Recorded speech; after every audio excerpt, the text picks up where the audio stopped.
गुरुक्षेत्र को प्रणाम। आप सभी को प्रणाम। शांति पाठ से आरंभ करते हैं। ओम पूर्णमदः पूर्णमिदं पूर्णात् पूर्णमुदच्यते पूर्णस्य पूर्णमादाय पूर्णमेवावशिष्यते। ओम शांति शांति शांति। आज हम एक बार सिर्फ ये जो पहले 3 श्लोक है इसका पठन करते हैं, और अगर आप इसको मेरे बाद में दोहराना चाह रहे हैं तो आप अपना माइक खोल के आप भी मैं उसको पढ़ देती हूँ, आप उसके बाद पढ़ दीजिएगा, क्योंकि ये जो मंत्रों के उच्चारण है इसका हमारे शरीर के ऊपर बहुत स्वाभाविक रूप से बहुत उच्च परिणाम होता है, जो हमें स्वास्थ्य भी प्रदान करता है। ये इसका साइड इफेक्ट है, तो मैं पढ़ देती हूँ। आप किसी अगर दोहराना चाह रहे हैं तो आप बता दीजिए, मैं रुकती हूँ एक एक पढ़ के। ओम ईशावास्यम इदं सर्वं यत्किंचित् जगत्यां जगत् तेन त्यक्तेन भुञ्जिथा मा गृधः कस्य स्विद्धनम्। दूसरा मंत्र है कुर्वन्नेवेह कर्माणि जिजीविषेत् शतं समः एवं त्वयि न अन्यथास्ति न कर्म लिप्यते नरे। तीसरा मंत्र है असूर्या नाम ते लोका अंधेन तमसा वृत्ताः तांस्ते प्रेत्याभिगच्छन्ति ये के च आत्मनो हनः। और चौथा मंत्र है जिसके बारे में आज हम चिंतन और मनन करेंगे, वो है अनेजदेकं मनसो जवीयो नैनद्देवा आप्नुवन् पूर्वमर्षत् तद्धावतो अन्यान्यतेति तिष्ठत् तस्मिन् अपोः मातरिश्वा दधाति। तो यहाँ पे मैंने पहला वाला जो है इसको डाल दिया है। अब इसमें जो पहला ही जो शब्द है अनेजत, अनेजत शब्द में एक जिरु नामक धातु है। एक जिरु यानी जिसमें कंपन है, और अनेजत यानी जिसमें कंपन नहीं है। ऐसा एक सरलता से अर्थ यहाँ पे हम समझ सकते हैं। और ये सारा जो वर्णन हो रहा है ये आत्म तत्व ब्रह्म तत्व के बारे में सारा, इसका स्वरूप, इसका लक्षण क्या है, इसके बारे में अब यहाँ से आगे वर्णन आएगा। तो ये तत्व कैसा है? अनएजत, एज्रु यानी कंपन। कंपन यानी क्या? यहाँ पे 2 अवस्थाएं होती है। जैसे मुझे एक जगह से दूसरी जगह जाना है तो यहाँ पे एक बिंदु आ गया और दूसरा बिंदु आ गया। अब एक से दूसरा जो नाद की व्याख्या की गई है, जो कार्यक्रम होने के बाद जो गुरुजी ने अगला जो तंत्र विज्ञान का जो कार्यक्रम बनाया है उसमें है, वो 2 अवस्थाओं के बीच का जो अंतर है उसको नाद कहा है। अब यही नाद यानी ये कंपन है या फिर ये स्पंदन है, जो सबसे सरलतम जो स्पंदन या सरलतम नाद क्या है? 2 अवस्थाओं के बीच का अंतर, मतलब एक और उसके बाद का दूसरा, एकदम सिंपल सा। तो यहाँ पे क्या हो रहा है? एक था, उसमें दूसरा आने के बाद कुछ न कुछ हलचल हुई और कुछ न कुछ अवस्था का अवस्थांतरण हो गया। अब इसको जब हम आत्म तत्व या ब्रह्म तत्व के बारे में समझने जा रहे हैं तो ये जो आत्म तत्व है ये निर्गुण है, क्योंकि एकम ऐसे भी कहा जा रहा है ना, अनेजत एकम, एक है। तो एक यानी क्या? 1 2 3 4 ये गिनाई नहीं है, गिनती नहीं है। तो एक यानी जहाँ पे सारा अस्तित्व, जैसे हम जानते हैं कि अस्तित्व का तत्व एक है, अनुभव का भी है, अनुभवकर्ता का भी है। तो ये एक क्या है कि जिसने हर कण कण में सारा अस्तित्व व्याप्त किया हुआ है, जो ये जो वसन धातु है, मतलब जिसका वास हर कण कण में है, हर जगह वही है, दूसरा कोई है ही नहीं।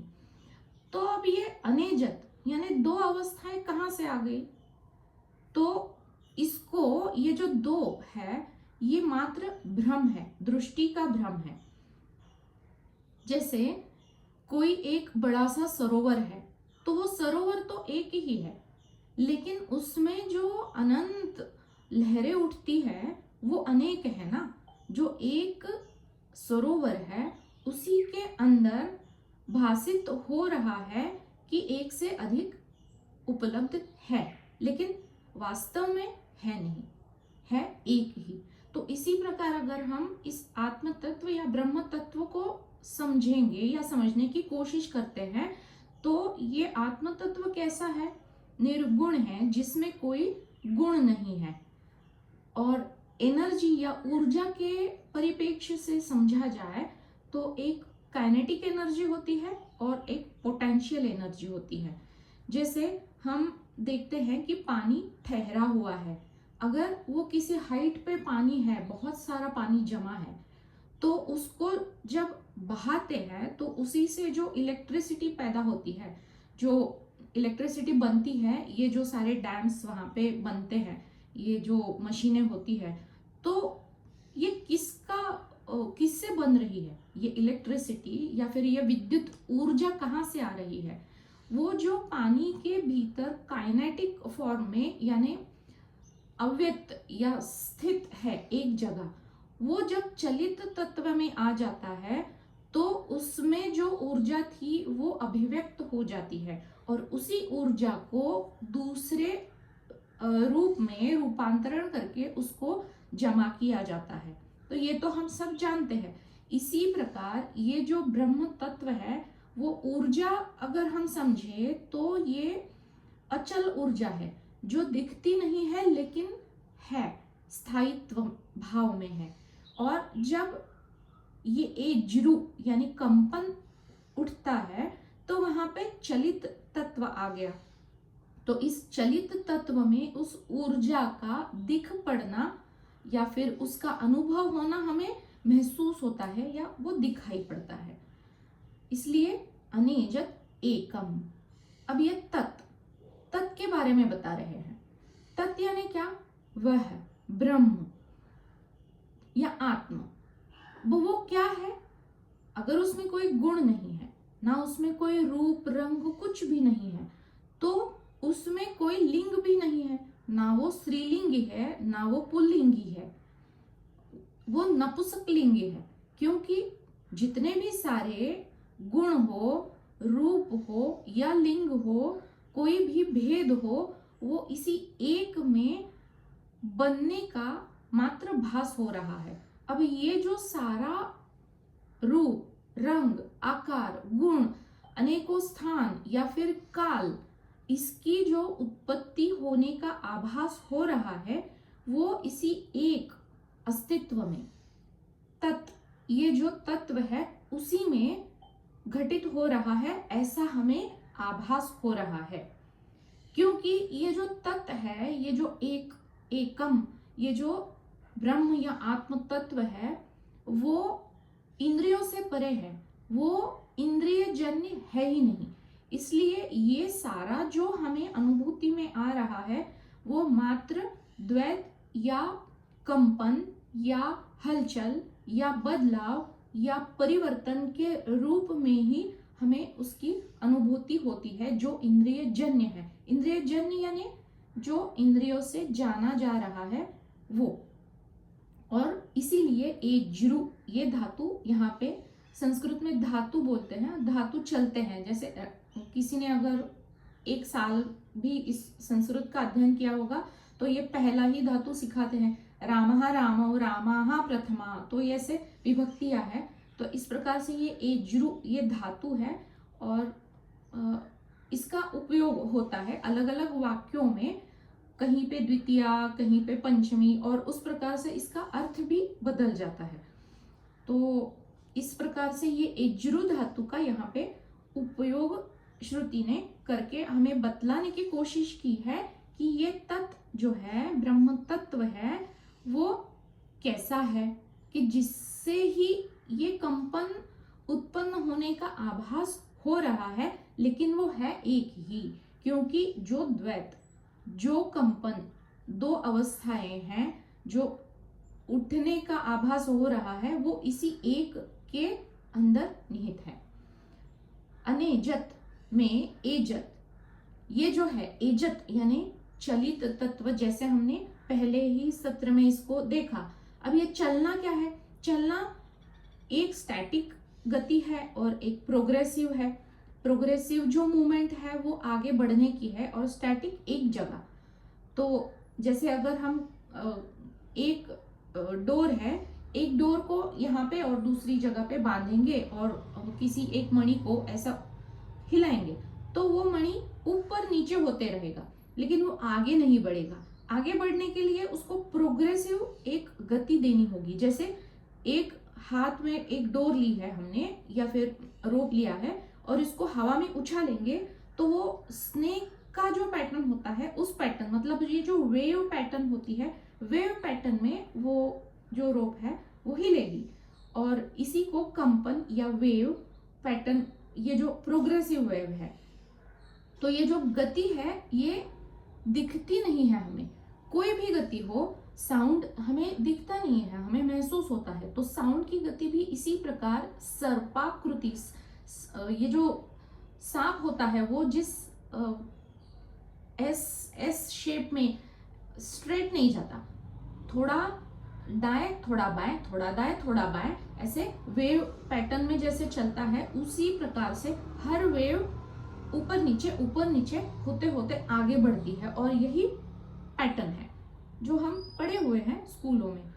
तो अब ये जो हलचल है, ये हलचल अगर हम किसी माइक्रोस्कोप के नीचे जो प्लेट होती है, मैं नाम भूल गई उसका, तो उसके ऊपर अगर हम किसी पानी के बूंद को रखेंगे और उसको, इस बूंद को हम माइक्रोस्कोप से देखने की कोशिश करते हैं, तो हमें वहां पे माइक्रो ऑर्गेनिजम्स दिख जाते हैं। बूंद में क्या कोई हलचल है? बूंद जैसी है वैसी ही है, उसमें कोई हलचल नहीं है, ना वो बढ़ रही है, ना वो छोटी हो रही है, श्रिंक हो रही है, लेकिन उसके भीतर हलचल है। ये जो सूक्ष्म जीव है वो हलचल कर रहे हैं। उस प्रकार से ये ब्रह्मांड है जो एक है, जिसमें अनेजता है, हलचल ना होते हुए भी उसके अंदर जो सूक्ष्म जीव यानी जो भूत हमें दिखाई दे रहे हैं, अलग अलग जीव, अलग अलग योनियों के, उनमें हलचल दिखाई दे रही है। तो ये अनेजत और एजत को इस प्रकार से हम थोड़ा सा फिर से समझने की यहाँ पे एक चेष्टा मैंने की है। अब यहाँ पे हलचल कैसी कैसी हलचल है? एक तो हम जागृति में जैसे चलते हैं, उठते हैं, बैठते हैं, अलग अलग क्रियाएं करते हैं, तो ये एक तरह की हलचल है।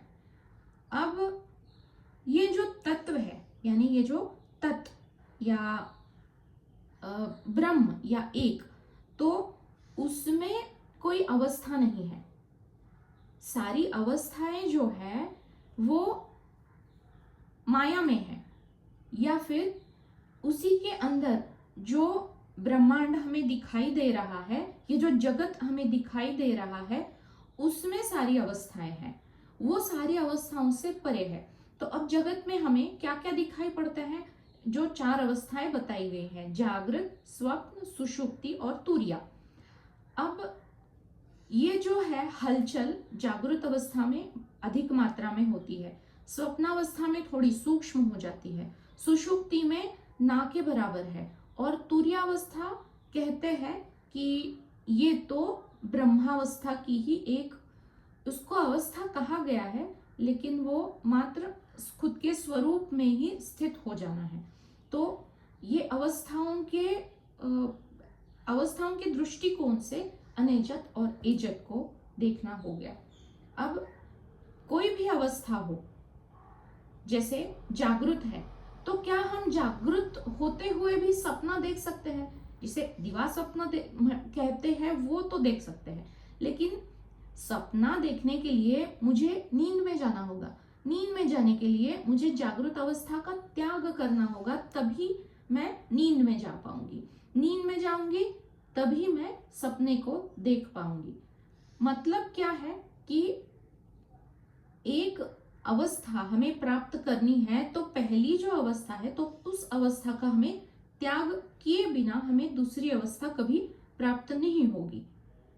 तो यही बताने की कोशिश ये जो एज्रु धातु है, जिससे हम कंपन या स्पंदन या अभी जैसे बताया जो वेव है और गति, चाहे वो स्टैटिक हो या प्रोग्रेसिव हो, मतलब एक जगह है कंपायमान होने वाली गति हो या फिर आगे बढ़ने वाली गति हो, और इसी को अगले मनसः जवीयः, तो इसमें जो जव ये जो शब्द है उसको भी ये अवस्थाओं का जो बदलाव है वही बताने की कोशिश हो रही है। वही वो भी एक प्रकार का स्पंदन है, वेव है, या फिर एक प्रकार की गति बताई जा रही है जो मन की गति है। मनसः जवीयः, जव यानी गति। अब वो जब हम जिससे भी जोड़ेंगे उसकी वो गति बता देगा। अब यहाँ पे आत्म तत्व का परस्पर विरोधी वर्णन हो रहा है। एक में स्व की जो स्थिति है, जो मेरा स्वरूप है, वो कैसा है? अनेजत है, कोई कंपन नहीं, कोई अवस्था नहीं, निश्चल, स्थिर, नित्य, अनादि, अरूप, निराकार, निर्गुण। अब जो व्यावहारिक सत्ता है, जो माया है, उसमें ये सब कुछ है, क्योंकि वो माया जो है, जो जगत है, वो मिथ्या है। अब इसको मैं अगर टाइप करके, अगर कोई फास्ट टाइप कर सके तो इसको अगर एक इक्वेशन के रूप में अगर टाइप करके भेजे तो सबको मैं बताते जा रही हूँ। तत्व इज इक्वल टू सत्य प्लस मिथ्या। अब ये तत्व, ईशन तत्व, आत्मा या ब्रह्म, हम किसी भी नाम से जाने, ये तत्व सत्य और मिथ्या के संघात से बनता है, या फिर चेतन और जड़ता के संयोग से बनता है। अब यहाँ पे ज्ञान भी है और अज्ञान भी है, दोनों है, दोनों को मिलाकर ये तत्व बनता है। यानी माया को अगर हम समझे कि माया जैसे प्रतिबिंब है, तो बिंब और प्रतिबिंब ये दोनों मिला के ये सत्य या तत्व बनेगा। हाँ जी बिल्कुल। तो इसी प्रकार से ये इसके अनेक उदाहरण इक्वेशन के रूप में अब जब हम समझते हैं ना, तो बिल्कुल हमारी नजरों के सामने वो होता है और वो समझने के लिए हमें बहुत आसानी होती है। चाहिए तो मैं ये सत्र होने के बाद इसको जो है डाल दूंगी ग्रुप में। अब जैसे हम महाभारत में एक कहानी सुनी है ना, हमें सबको ही वो पता है। द्रौपदी का जब स्वयंवर हो रहा था तो उसमें एक शर्त रखी गई थी। एक मत्स्य को छत पे टांगा हुआ था और नीचे पानी रखा हुआ था, और शर्त ऐसी थी कि ऊपर देखना नहीं है, नीचे पानी में देखना है। जो प्रतिबिंब दिखाई दे रहा है, उस प्रतिबिंब में जो चल रहा है उस मत्स्य के अक्ष को भेदन करना है। तो हम देख, वहां पे अर्जुन ने क्या किया, जिसको गीता बताई गई उसने क्या किया, उसने प्रतिबिंब देखा और लक्ष्य कहाँ पे साधा, बिंब के ऊपर साधा। तो अगर हम इस प्रकार से अर्जुन बन जाए, लक्ष्य कहाँ पे है, माया में है, जो प्रतिबिंब है। लेकिन जो मत्स्य है, ये जो 12 राशियां बताई जाती है ना, तो उसके पीछे भी एक बहुत बड़ा विज्ञान है। सबसे जो अंतिम वाली राशि है वो मीन राशि है, जो फिर से किसी भी राशि में जन्म लेके आना ही नहीं पड़ता। अगर हम मीन राशि से बाहर निकल गए तो वो टेंजेंशियल हमारा वो सर्कल जो है उससे हम बाहर निकल आते हैं। तो इसीलिए शायद व्यास मुनि तो बहुत ही दृष्टा थे, तो शायद इसी के कारण वो ऐसी कहानी रची गई होगी। तो अगर हम प्रतिबिंब या माया में जो उल्टा, सब कुछ उल्टा है, क्योंकि प्रतिबिंब कभी सीधा नहीं होता।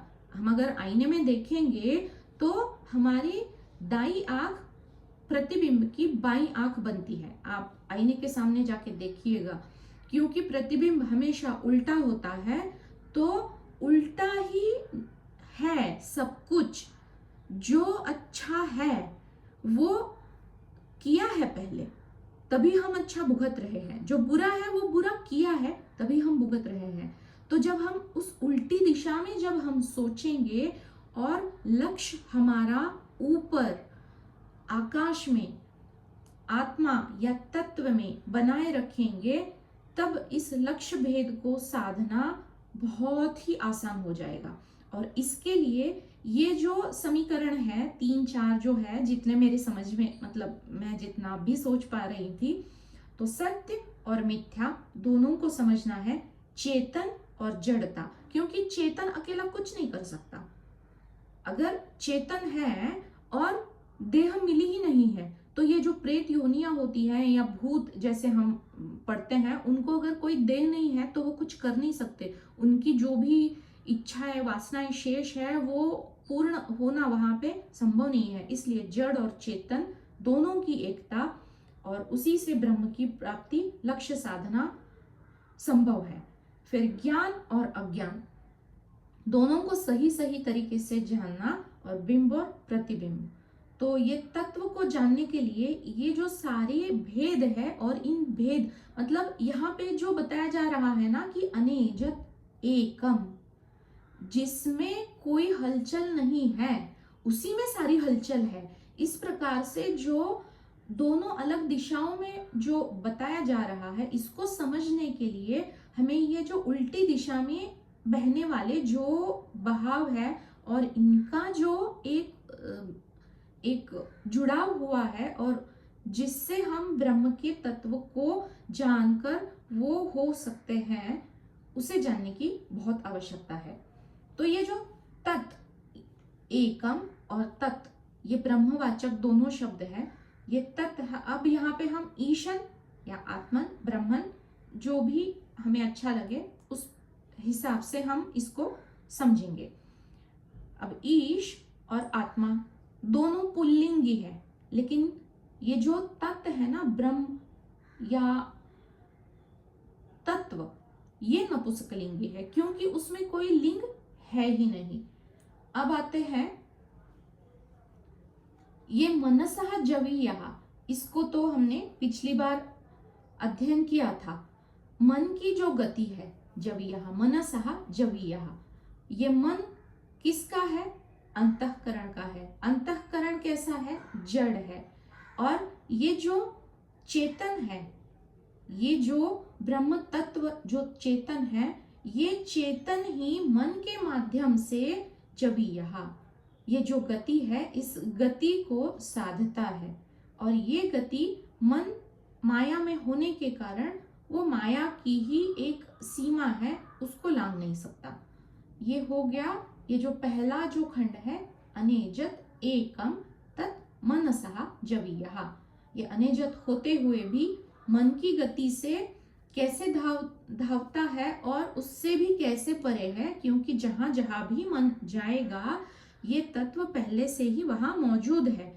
क्योंकि जो भी अस्तित्व है वो तत्व ही है, और वो पहले से ही है, सर्वगत है, सर्वव्यापी है, सर्व स्थित है। तो सारे स्थान उसी में आ गए, सारी गतियां उसी के अंदर हो रही है, जो हमने माइक्रोस्कोप के उदाहरण से अभी देखा। और सर्वगत है, पहले से ही वो पहुंचा ही हुआ है, तो हम कहीं भी जाए वो पहले से ही मौजूद है। अब इसका अगला जो खंड है, न एनत देवाहा, मन से भी परे, सर्वश्रेष्ठ, गतिमान, कौन? आत्मा। तो इस आत्मा की गति को ये जो देव यानी क्या? इंद्रिया, ये भी हमने पिछली बार देखा था। तो ये जो अलग अलग हमारी इंद्रियां होती है, तो इंद्रियों के अलग अलग देवताएं बताए गए हैं।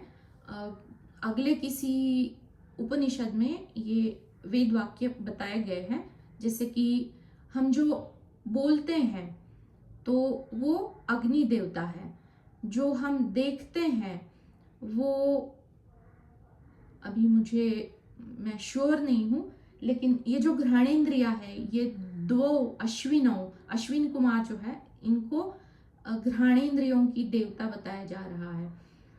तो इस प्रकार से हमारी जितनी भी इंद्रिया है उनके एक एक देवता है, और वो देवता प्रसन्न हो रहे होते हैं, तभी हम ये इंद्रियों के द्वारा जो भी ज्ञान, माया का ही ज्ञान जो हमें प्राप्त हो रहा है, वो इन्हीं के बलबूते पे, ये देवताओं के कारण ही वो हमें प्राप्त होना संभव है। तो जिस भी इंद्रिय में कोई अगर व्याधि या कोई दोष आ जाता है, तो उस दोष को हटाने के लिए इंद्रियों की जो देवता है, इनकी उपासनाएं भी वहां पे बताई गई है, जो व्यावहारिकता में, उपयोगिता में लाने में कोई हर्ज भी नहीं है। तो ये जो देवताएं हैं, ये देवता भी इस तत्व की, इस ईशन तत्व की गति को प्राप्त नहीं कर सकते, क्योंकि ये देवताएं इंद्रियों तक सीमित है ना, लेकिन ये जो तत्व है उसमें कोई सीमा नहीं, उसने सब कुछ व्याप्त पहले से ही किया हुआ है, जैसे अभी हमने देखा। तो ये जो देव है, ये जो इंद्रियों के देवता है, ये मानो जैसे प्रकाश के द्वार है, क्योंकि आंखों से एक प्रकाश प्रकट होता है ना, ज्ञान रूपी प्रकाश। अब ये प्रकाश हमें कान से भी तो प्रकट होता है, श्रवण इंद्रिया जो है उससे भी एक प्रकार का ज्ञान ही प्रकाशित हो रहा है, हमारी बुद्धि में इसका प्रकाश अपने आप उठ रहा है।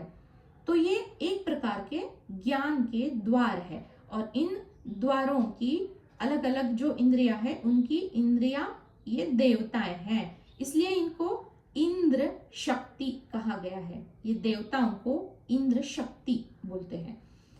इंद्र यानी क्या? जो देखता है।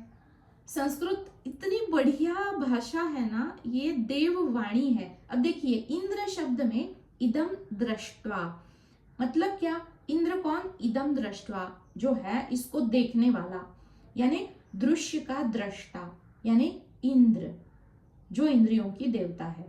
यानी क्या? जो निरीक्षण करता है। अब इसको निरीक्षण करने वाला, ये जो शब्द है दृष्टा, ये जो रु शब्द है, ये ऋषि से आता है, इसलिए ऋषियों को दृष्टा भी कहा जाता है। जैसे मंत्र दृष्टा, ये ऋषियां जो है, इन्होंने अपने साधनाओं में जिस ज्ञान को प्राप्त किया, जो वेदों का ये जो ज्ञान है, ये इन्हीं ऋषियों के करुणावश या कृपावश हमें ये प्राप्त हुआ है, जो उपनिषदें हम पढ़ रहे हैं। तो इंद्र यानी इदम दृष्टवा, ये दृश्य का जो दृष्टा है, ये दृश्य, ये जो ऋषि है, ये धातु यानी निरीक्षण करना, वो निरीक्षण करते हैं, मात्र निरीक्षण। जो भी ज्ञान उनके भीतर जो प्रकट हो रहा है, उसका वो निरीक्षण करने वाले दृष्टा है, जिनको मंत्र दृष्टा भी कहा जाता है। और ये जो सारे हम देखिए मंत्र बोलते हैं ना, उपनिषद के ये मंत्र है, ये वेद वाक्य है, ये वेदों का अंतिम ज्ञान का बखान करने वाला अंतिम भाग उपनिषद है। तो ये ऋषि जो है, इनके कारण हमें प्राप्त हुआ है। अब देखिए, इंद्र शब्द हमें कहाँ पे लेके गया। तो ये जो ईशन तत्व है, जिसके बारे में हम बात कर रहे हैं, एकम तत्व, ये जो है, ये ईशन तत्व है, जो जिस ब्रह्म तत्व के बारे में इस दिशा में और दूसरी दिशा में, दोनों दिशाओं में बताया जा रहा है। अब ये ईशन यानी क्या? ईशन करना यानी रक्षण करना, ब्रह्मांड का ईशन करने वाला, यानी इस ब्रह्मांड को जिसने रचा है और इस ब्रह्मांड का जो ईशन भी करता है, वो ये ईशन तत्व है। और ये ईशन यानी जो इंद्र शक्तियों के माध्यम से वो दृष्टा भी है, वो मात्र देख रहा है, निरीक्षण कर रहा है। किसका? सारे ब्रह्मांड का। और इस सारे ब्रह्मांड का देखने वाला वो मंत्र दृष्टा है। जैसे ऋषि मंत्र दृष्टा है, तो ऋषियों को, जैसे हमारे गुरुदेव है, तो गुरुदेव या गुरु, ये जो पदवी है, ये पद है, ये ऋषि तुल्य होता है। और ये तो सारे ब्रह्मांड का दृष्टा है, यानी विश्व गुरु है। गुरु तुल्य होने के कारण ईश्वर तुल्य। इस प्रकार से गुरु, ये जो सदगुरु है, इनको ईश्वर तुल्य माना जाता है, क्योंकि वो जितने भी, उनका विश्व क्या है, उनके जो भी शिष्य है, उनकी प्रगति के लिए वो कटिबद्ध है, तो वो उनके लिए ईश्वर तुल्य होते हैं। तो इस प्रकार से ये जो ईशन तत्व है, ये ईश्वर तुल्य है, जो सारी सृष्टि का सृजन और ईशन यानी रक्षण पोषण करने वाला तत्व है, जो इस सृष्टि को बनाने के बाद दृष्टा मात्र बना हुआ है। अब इस ऋष जो हमने देखा, दृश्य का दृष्टा, ऋष यानी दृष्टा, अब यह किसका दृष्टा है? उसको कुछ ना कुछ ज्ञान हो रहा है ना, कुछ ये जो एजत यानी जो कंपन या हलचल हो रही है, उससे कुछ ना कुछ ज्ञान हो रहा है। तो ये सूक्ष्म स्तर पे ये दृष्टा या ऋष शब्द जो है, ये ज्ञानवाचक शब्द यहाँ पे है। मतलब इंद्रियों की देवता, ये जो देव है, इससे ये ज्ञानार्थक सूक्ष्म जो ज्ञान है, उसका एक वाचक ये शब्द है ऋष धातु। और इसी ऋष धातु को अगर हम स्थूल दृष्टि से देखेंगे, तो स्थूल दृष्टि से हमें क्या दिखता है? जाना, गति, कंपन, गमन करना, एक जगह से दूसरी जगह जाना, हलचल, बदलाव, ये स्थूल दृष्टि से है। और सूक्ष्म दृष्टि से जब हम देखते हैं, तो ये ज्ञानवाचक ऐसा शब्द है। ये दो दृष्टियां यहाँ पे हमें समझनी चाहिए। और इस प्रकार से ये जो एकम तत्व, ये जो ईशन तत्व के बारे में बताया जा रहा है, उसमें क्या क्या है? ईशन तत्व में वो ईशिता है, मतलब यह सृजन भी करता है। ये ईशन यानी पोषण भी करता है, ईशन यानी रक्षण भी करता है, पालन भी करता है, ईशन यानी नियमन भी करता है, दृष्टा होने के कारण वो निरीक्षण भी करता है, और उसमें प्रवर्तन भी है यानी गमन भी है। तो कितनी सारी बातें हैं इस ईशन तत्व में। इसीलिए वो अनित्य दिख रहा है, लेकिन है नित्य। उसमें कंपन दिख रहा है, लेकिन वो है अकंपित, अनेजत। इस प्रकार से ये जो तत्व है, ये मन की गति से भी परे है। मनसः जवीयः, जो इंद्रियों से जाना ही नहीं जा सकता। इंद्रियों की गति मात्र एक सीमा तक ही है, और इस तत्व में सीमा ही नहीं है। वो इतना सूक्ष्म है, इतना सूक्ष्म है कि उसने सब कुछ व्याप्त किया हुआ लगता है, लेकिन फिर भी वो शेष बचा ही हुआ है। इसलिए हम इस तत्व को अज्ञेय या अज्ञेयता से जानते हैं या फिर समझते हैं। अब कोई भी जो दूसरे मंत्र में बताया जा रहा था कि कर्म के बारे में, जिजीविषेत शतम समाज, जिसको भी अभी जिंदा रहने की कुछ ना कुछ एक सूक्ष्म स्तर पे है ना, मिला है, तो जीवन जिएंगे, ये जो इच्छा है, तो उसने क्या करना चाहिए? कर्म करना चाहिए। तो कर्म यानी क्या? कोई भी क्रिया। तो क्रिया करनी है, तो हाथ मुझे हिलाना है, तो नीचे से मैं ऊपर लेके जाऊंगी।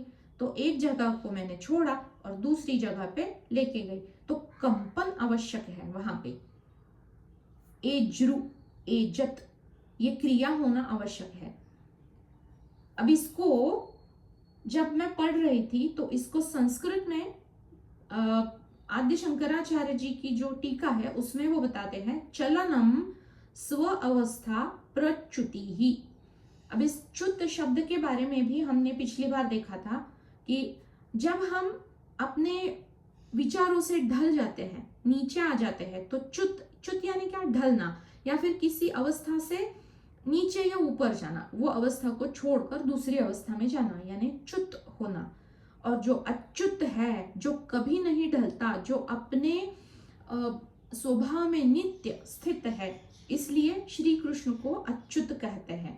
तो स्व अवस्था जो है, जो आत्मा का, जो मेरा स्व स्वरूप है, उसकी जो अवस्था है, जिसमें कोई अवस्था नहीं है, ऐसा जो मेरा स्वरूप है, वो प्रच्युति ही। उसमें जब च्युति या बदलाव आ जाता है तो उसको चलनम, चलनम स्व अवस्था प्रच्युति ही। इस प्रकार से शंकराचार्य जी की टीका में उन्होंने इस मंत्र के बारे में इसको अधिक समझाने की कोशिश की है। अब सृष्टि, सृष्टि की कोई भी वस्तु ले लो, कोई भी वस्तु, पदार्थ, कोई भी जीव, कुछ भी ले लो, वो चलन युक्त है, उसमें कंपन है। हमें लगता है कि कोई बड़ा सा पर्वत है, उसमें कोई कंपन नहीं है क्योंकि वो स्थिर है ना, एक जगह टिका हुआ है।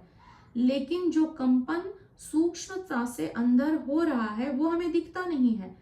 कितने साल पहले वहां पे कोई हलचल हुई थी और अंदर कुछ ना कुछ हलचलें उठ रही होती है, तभी तो पत्थर कैसे गिराते हैं या फिर लैंडस्लाइड कैसे हो जाती है, स्थिर है ना वो, लेकिन फिर भी अंदर कुछ न कुछ हलचल, एजत, कंपन हो रहा है जो दिखाई नहीं पड़ता। लेकिन कोई भी वस्तु, जीव, पदार्थ, इस जगत का कुछ भी चीज ले लो, वो चलन युक्त ही है।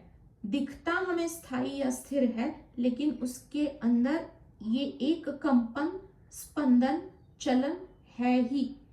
वो जीवित हो या निर्जीव हो, चलन युक्त ही है। और जिसकी उत्पत्ति होती है उसका विनाश अगर तय है तो उसमें कंपन, बदलाव, परिवर्तन हुए बिना उसका विनाश संभव ही नहीं है। और ये उत्पत्ति, स्थिति और लय, ये आवृत चलता ही रहता है, और यही सृष्टि है, और यही सृष्टि का नियम है। तो अनेजत, ये जो तत्व, एकम तत्व, मैं फिर से बार बार से बता रही हूं ताकि हम एकदम दृढ़ता से इसको समझ पाए, और आगे जब इसका अधिक विस्तार आएगा तो यहाँ पे हम पक्के हो जाए। तो अनेजत यानी चलन वर्जित, जिसमें कोई चलन नहीं। अच्युत, जिसमें कोई चलना ढलना नहीं, अपने स्वरूप में स्थित होना, स्थिर रहना। अचल, जिसमें चलन नहीं। अब ये जो तत्व है ये कैसा है? असंग, उसमें कोई संग नहीं होता। जैसे पद्मपत्र मीवांसा, कमल का जो पत्ता होता है वो पानी में रह के भी कभी गीला नहीं होता। इस प्रकार से ये चेतन जो है इस देह रूपी माया के सारे कार्यकलाप में होते हुए भी वो असंग है। ना उससे, उसमें कोई विकार, ना कोई गुण दोष, कुछ भी उस पे उसका संग होता ही नहीं है। बस सबके साथ है, वो विकारों के साथ है, गुण और दोषों में बरत रहा है, वो इस देह के भीतर है, तभी तो ये देह चल पा रही है, कुछ ना कुछ कार्यकलाप हो रहा है, लेकिन फिर भी ये तत्व असंग है। इसीलिए उसको असंग, कूटस्थ, दृष्टा या साक्षी चैतन्य भी कहा गया है, जो मात्र देखने का काम कर रहा है। उसमें कोई भावना नहीं, कोई वृत्ति नहीं, ये सारा अंतःकरण का देह से संबंधित सारी वृत्तियां, भावनाएं, क्रिया, कला, सब कुछ उसका वो मात्र देख रहा है, उसमें कोई हलचल नहीं, कोई कंपन नहीं। अब ये जो आत्मा है इसको हम अगर दो भागों में, मतलब जैसे डिफरेंस बताए कि ये जो दो है, तो आत्मा, ईशन या तत्व, ये एक हो गई। और जैसे पुरुष और प्रकृति, आत्मा और जीव, या फिर ब्रह्म और जीव। और इस जगत में क्या क्या है? वस्तु, पदार्थ, स्थान और काल, ये सारा जगत है। तो अगर हम जीव, जगत, प्रकृति, ये तीनों को एक बाजू में ले लेंगे और आत्मा, तत्व या ईशन, ब्रह्म, कुछ भी कह दो, तो तत्व और जो तत्व नहीं है वो जीव जगत कुछ भी, तो इन दोनों को अगर हम डिफरेंशिएट करना चाहेंगे या फिर उनका जो क्या फर्क है उन दोनों में, तो तत्व जो है अपरिवर्तनशील है, जगत जो है परिवर्तनशील है, आत्मा अविकारी है, जीव और जगत में विकार है, कोई भी कंपन है, चलन है, उस तत्व में कोई चलन नहीं, वो निर्विशेष है, उसमें कोई विषय भी नहीं है, लेकिन जीव सविषय है। अब ये विषय यानी क्या, उपाधियां जो होती है वो जीव में होती है, ब्रह्म में या तत्व में कोई उपाधि नहीं। जीव में उसको कार्यकलाप करने के लिए अवयव मिले हैं, हाथ और पांव, लेकिन इस ब्रह्म को हाथ और पांव है ही नहीं, उसको अपाणिपादाः कहा गया है। ये निरवयव है, निरअवयव, जिसमें अवयव नहीं। हम हिलते हैं, डुलते हैं, खाते पीते, चलते हैं, चलन युक्त है, उसमें कोई हलचल नहीं, नेजत निश्चल है। इस प्रकार से अनेकों इसमें फर्क है। जीव खुद को कर्ता और भोक्ता मानता है, लेकिन तत्व जो है वो अकर्ता है, अभोक्ता है। आसक्ति जीव में आती है, लेकिन तत्व जो है वो असंग है, वो किसी से भी संग नहीं करता, वो मात्र दृष्टा है। अब ये आसक्ति जीव में कैसे आती है, इसको भी हमने पिछले श्लोक में देखा था, अंधेन तमसावृता।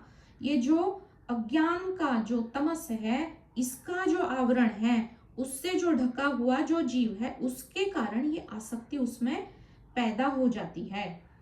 लेकिन जो तत्व है वो स्वयं प्रकाशित है, इसलिए वो असंग है, उसमें कोई आवरण भी नहीं है, न कर्ता भोक्तापना है, वो मात्र दृष्टा है। इस प्रकार से ये जो पहला खंड है, इसको थोड़ा सा अलग तरीके से पिछले ही सत्र में इसको देखा था, लेकिन आज फिर से बता दिया। तो अब आगे आएगा आपनुवन पूर्वमर्शद। इसमें अगर और कोई किसी को बताना है या कुछ, तो आप माइक खोल के बता सकते हैं, या कोई उदाहरण या ऐसा है तो। नहीं तो फिर जो अगला खंड है उसमें जो आपनुवन पूर्वमर्शद, इसके ऊपर थोड़ा हम चिंतन करते हैं। आपनुवन यानी प्राप्ति की है, किसने, इंद्रियों ने, इंद्रियों के देवताओं ने। इंद्रियों की जो देवताएं हैं, उन्होंने क्या प्राप्त किया, गति को प्राप्त किया। वो गए ना, कहां तक तो गए, मन की गति से गए, लेकिन जब वो पहुंचे, प्राप्त किया, वहां पे जाना प्राप्त किया, मन से गए, जिस क्षण सोचा उसी क्षण वो देवताएं वहां पे पहुंच गए, वो गति को पार कर लिया, आपनुवन प्राप्त कर लिया, वहां पे जाना। लेकिन वहां पे जाके देखा तो ये जो तत्व है उसने कब का उस गति को पार कर लिया है, वो पहले से ही वहां पे पहुंचा हुआ है। कौन, पूर्वमर्शद, तत्व को बता रहे हैं। पूर्वमर्शद, पूर्वम अर्शद इति पुरुषः, मतलब अब यहाँ पे पुरुष शब्द, जैसे हम अभी आत्मा या ये जो सारा ईशन तत्व के बारे में जो जान रहे हैं, अब यहाँ पे और एक शब्द मिल गया, पुरुषः। पुरुष ये भी आत्मावाचक या तत्ववाचक ही शब्द है, और इसके बारे में भी मैंने पढ़ा। तो तेन एषः पूर्णः, पूरक शक्ति से देह को पूर्ण करने वाला, इस भाव से पुरुषः। अब ये जो आपनुवन पूर्वमर्शद, ये जो है मतलब ये जो इंद्रियों के देवताएं हैं, मतलब मन के गति से वो पहुंच गए, लेकिन पहले से ही वो तत्व वहां पे मौजूद है। इसको समझने के लिए एक उदाहरण मुझे याद आ रहा था। जैसे हम समुद्र के किनारे में चलते हैं और चलते चलते अगर हम बहुत दूर चले गए, या फिर किसी नाव में बैठे हैं समुद्र के किनारे, और वो नाव जितनी अंदर अंदर जाएगी उतना उतना वो क्षितिज आगे आगे जाता जाएगा। यह अनुभव हम सब ने किया है। तो ये कैसे हो रहा है?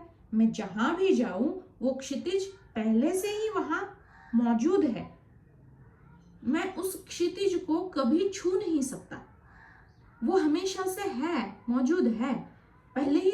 जब मेरी आंखों की मतलब जो देव है चक्षु इंद्रिया, तो इस चक्षु देवता ने उस जगह को देखने से पहले उस गति को प्राप्त किया, लेकिन उससे पहले भी वो क्षितिज वहां पे मौजूद है ही, वो पहले ही उस गति को प्राप्त किया हुआ है। या फिर जैसे हम रात को अगर चलते हैं तो ऊपर देखते हैं चंदा मामा, जब हम छोटे थे तब से देख रहे हैं, और छोटे होते हैं तो वो हमें बहुत मजा भी आता है कि जहां मैं जाऊंगा वो चंदा मामा मेरे पीछे पीछे आता है। तो कैसे हो रहा है ये? वो गति पहले से ही है, वो सब जगह व्याप्त है। इसको समझने के लिए ये एक दो एग्जाम्पल्स जो मुझे मेरे दृष्टिकोण में आ रहे थे तो ये बता दिया।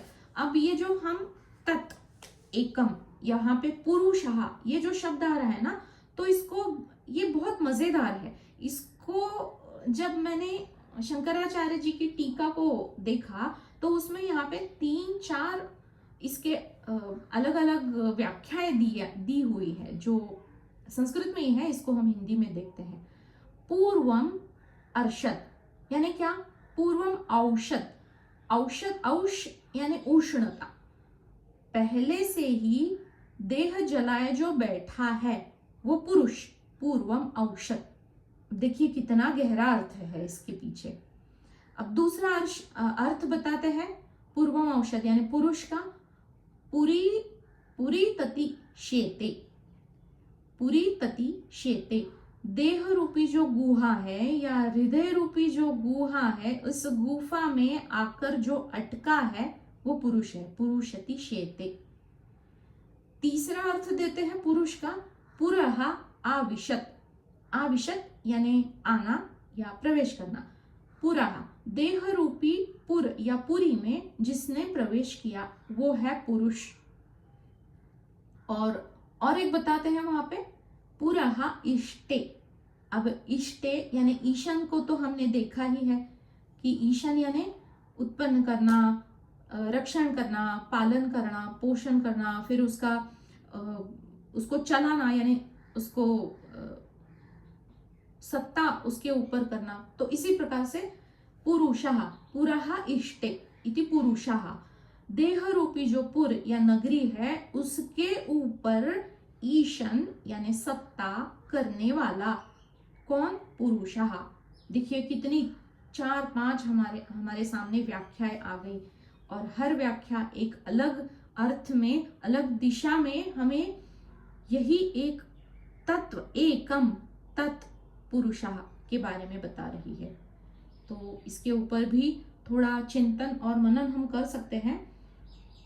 यहाँ पे एक बात मुझे सामने आ रही है कि ये जो अनेजत एकम, इसको अगर समझना है तो और एक एग्जाम्पल, जैसे जीवन रथ या जीवन का पहिया, या फिर कोई भी रथ ले लो, उसके 2 पहिए होते हैं, और ये जो चक्र चलता है तो आगे चलने के लिए हर एक बिंदु जो उसके सर्कल पे है, परिघ पे है, वो हमेशा बदलता रहता है, चलन युक्त है, लेकिन उसका जो केंद्र बना हुआ है वो नित्य स्थिर रहता है। तो ये जो केंद्र बना हुआ है ये आत्म तत्व है, ये अनेजत है। और ये जो परिघी है, परिघ या फिर बाहर का जो पहिए का जो बाहरी जो एज है, सर्कल है, वो है माया, जिसमें नित्य परिवर्तन है। एजिंग या बदलना ये बाहर है, लेकिन ये बदलाव कब संभव है?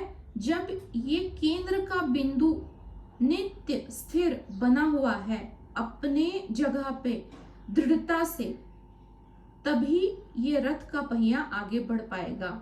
अगर ये आत्मा या तत्व इस देह में ना रहा तो उसको डेड बॉडी कहते हैं, मात्र एक अनात्म वस्तु या जिसमें कोई चेतन नहीं, वो जिस काम का नहीं, चलन वलन करने के लायक नहीं, ऐसा ये मात्र एक वस्तु या उसको एक अचेतन सा समझा जाता है।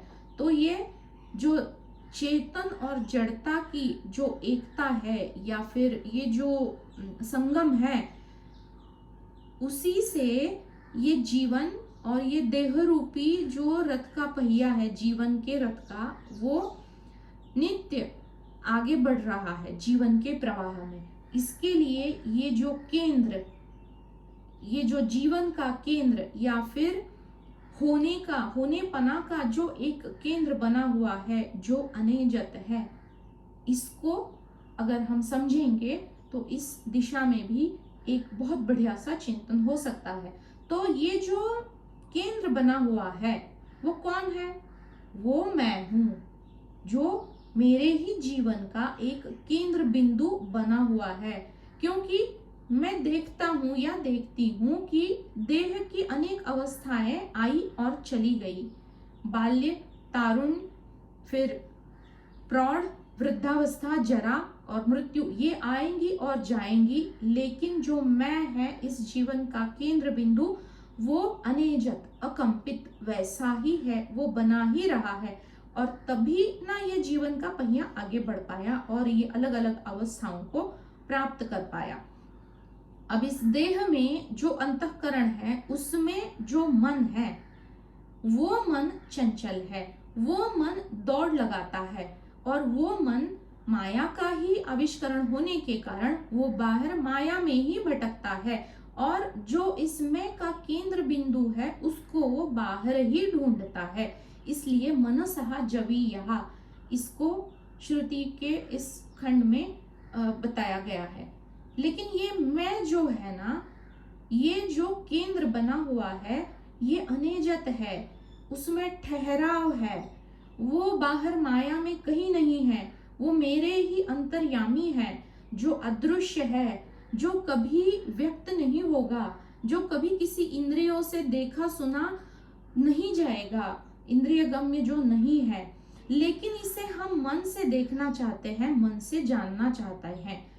अब मन कैसा है? मन चंचल है और इस चंचलता की मीटर से हम इस अव्यक्त, अदृश्य और अनेजत जो मैं है, इसको हम नापने चले हैं। मन तो चंचल है, जो बदलता है, बदलाव को ही वो जानता है, और जो दिखता है सो देखता है। बाहर ही सारा बदलाव है और इस आवरण में ही मन के कारण ये जीव फंसता है।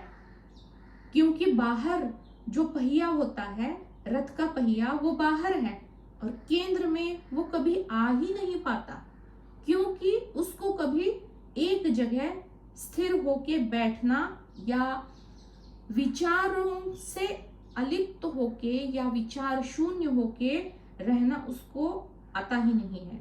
और ये जो केंद्र बना हुआ है वो तो अनेजत है, वो इस चंचल मन से कभी नापा ही नहीं जाएगा, देखा ही नहीं जाएगा और जाना भी नहीं जाएगा। पहिया जब घूमता है तो बहुत सारा अंतर, हजारों योजने अंतर वो काट लेता है, कितना भी आगे चला जाए। जैसे अभी हमने देखा, केंद्र वही का वही है। क्या मैं जो बालपना में मैं थी, या जो यौवनावस्था में, या प्रौढ़, या जब मैं वृद्ध हो जाऊंगी, तो क्या मैं बदलेगा? मैं वही है, मैं में कोई बदलाव नहीं, वो वैसा का वैसा ही बना रहेगा, अनेजत। या फिर इसको समझना है, या फिर मन से इसको, अगर मन की मीटर से इसको जानने की कोशिश करनी है तो क्या करना होगा? जैसे हम छोटे थे तो मिक्सी नहीं थी, सिलबट्टे पे चटनी पीसा करते थे। तो जो माँ या जो दादी नानी होती थी, वो उनकी एक आंख कहाँ होती थी? वो जो बच्चे हैं वो बाहर जा रहे हैं या उन्होंने खाया कि नहीं, स्कूल जा रहे हैं तो बैग लिया कि नहीं, मतलब किसी चीज में कौन कौन आया है तो वहां पे, मतलब सारे जगह ध्यान रहता था। लेकिन एक आंख बाहर, दूसरी आंख चूल्हे पर जो भी पक रहा है उस पर, और भीतर से एक जो ध्यान रहता था वो इस सिलबट्टे के ऊपर हमेशा रहता। अगर ये नहीं होता तो क्या होता, उनकी अंगुली उसी के नीचे चटनी जैसे पिस जाती। अब देखिए, सारे हम क्रियाकलाप कर रहे हैं, लेकिन क्या हम भीतर से अनुसंधान साधे हुए हैं? इस अनेजत जो मैं हूं, इस तत्व से क्या हम जुड़े हुए हैं? इस सिलबट्टे को, चटनी के पीसने को अगर हम याद करेंगे, या फिर आटा चक्की जो घर पे पीसी जाती थी उसमें भी यही है कि बीच में अगर हाथ आ जाए तो हाथ आहत हो जाएगा, तो वो ना हो इसके लिए एक ध्यान हमेशा वहां पे है। और जो भी क्रियाकलाप बाहर चल रहे हैं वो व्यावहारिकता में आवश्यक है। ये जब दोनों चीजों को एक साथ, मतलब ये तो एक कसरत है एक प्रकार की, मतलब भीतर से जुड़े हुए हैं, लेकिन बाहर जो व्यावहारिकता है उस बाहरी जीवन में वो भी आवश्यक है।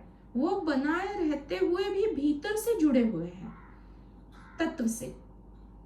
है तो सर्कस ही है, एक कसरत है सर्कस की, लेकिन जो साधक है वो साधक के गुणों से एक ना एक दिन ये कसरत जरूर अपने रोजमर्रा के जीवन में धीरे धीरे अगर अपना पाएंगे तो ये आदत सी बन जाएगी। अगर संत इसको कर पाए हैं तो हम क्यों नहीं कर पाएंगे? अगर वो हमारे जैसे ही सामान्य से आदमी थे और संत पद को प्राप्त हुए हैं, तो जब हम ये श्रुतियों के ज्ञान से इसको अगर समझेंगे, तो जब हम इसको जीवन में उतारने की कोशिश करेंगे, एक बार भूल जाए, 2 बार भूल जाए, 10 बार, 11वें बार तो अपने आप कभी ना कभी तो याद आ जाएगा। बस उसी क्षण को जब हम पकड़ेंगे तो ये साक्षी भाव में नित्य बने रहना, जो मैं अनेजत अकंपित स्थिर हूं, दृष्टा मात्र हूं, ये कैसे होगा? मन के माध्यम से ही होगा। हालांकि मन चंचल है, एक जगह स्थिर नहीं है, लेकिन इस मन के माध्यम से ही जो जीवन का लक्ष्य है, जो मैं ही हूं, मेरे ही जीवन का जो केंद्र मैं बना हुआ हूं, इस लक्ष्य की ओर इस मन के माध्यम से ही जाया जाएगा। जो मैं अविचल हूं, स्थिर हूं, अनेजत हूं, मैं ही जो तत्व हूं, उसमें स्थिर होना, ये मन ही मेरी सहायकता बनेगा। बाहर सारा जो नाटक चल रहा है, वो 3 घंटे का नाटक या फिर जो भी सिनेमा चलता है 3-3.5 घंटे का, तो ये जीवन है और ये चलने वाला, लंबा चलने वाला, 100 साल चलने वाला नाटक या सिनेमा है। और बस ये अभिनय मुझे करना आना ही होगा, क्योंकि व्यावहारिकता बहुत आवश्यक है। और उसमें नीचे अगर हम आ गए तो क्या होगा? असूर्या नाम ते लोकाहा, किसी भी आसक्ति में अगर फंस गए तो नीचे आ गए तो बार बार यहीं पे आना पड़ेगा। सावध, विधि निषेध जो वाक्य हमने पिछली बार देखा था, तो ये निषेधात्मक वाक्य भी श्रुति ने हमें एक धोखे की सूचना, धोखे की एक घंटी बजा के रखी है हमारे सामने। तो इस धोखे को मद्देनजर रखते हुए बस खुद को ही संभालना है और खुद को ही बनाए रखना है। अपना जो अनेजत, अकंपित, अस्थिर जो मैं हूं, उसमें बनाए रखना। और जो बाहर जितनी भी दौड़ चल रही है, जो कुछ भी आ रहा है, जा रहा है, जो कुछ भी अच्छा या बुरा हो रहा है, सुख या दुख आ रहे हैं, जा रहे हैं, जो भी भाग दौड़ है, जो भी जीवन की हमारी चाहते हैं, जो कुछ भी शेष बचा हुआ है, उसको संपूर्ण करने के लिए मिला ही है जीवन। और ये माँ है हमारी, जो नियति रूपी माँ, प्रारब्धवश जो आवश्यक है वो सामने हमारे परोसे हुए है। बस हमें ये ज्ञान को मद्देनजर रखते हुए, उसको स्मरण में रखते हुए, जो निवाला सामने है बस उसको निगलना है। किस भावना से? ब्रह्माकार वृत्ति से। मन को ब्रह्मा के आकार में ढाल के या फिर इस तत्व के चिंतन में रहते रहते जब हम पानी पिएंगे तब याद रखेंगे, या फिर खाएंगे चलेंगे तब याद रखेंगे। तो पहले पहले तो करना पड़ेगा, लेकिन अपने आप वो आदत सी बन जाएगी तो अपने आप सध भी जाएगा। मुझे लगता है आज तो हो गया है बहुत टाइम, और मुझे इसका और दूसरे तरीके से बताना था। और इस मातरिश्वा के बारे में भी जैसे आपने पूछा था ना, तो इसके बारे में भी मैंने निकाल लिया है, लेकिन धीरे धीरे चलते हैं। अगले सत्र में इसको जरूर बताएंगे। ये जो मातरिश्वा है, जो पवन का ही एक नाम है, तो ये सबसे अंतिम में आ रहा है, लेकिन एक सत्र और शायद लगेगा, क्योंकि जितने पॉइंट्स मैंने निकाले हैं उसको थोड़ा समझाने में। तो आज के लिए यहीं पे विराम देते हैं, पूर्णमदा से इसको संपूर्ण करते हैं। ओम पूर्णमदा पूर्णमिदं पूर्णात् पूर्णमुदच्यते पूर्णस्य पूर्णमादाय पूर्णमेवावशिष्यते। ओम शांति शांति शांति। आप सबका आज के सत्र में जुड़ने के लिए बहुत बहुत आभार।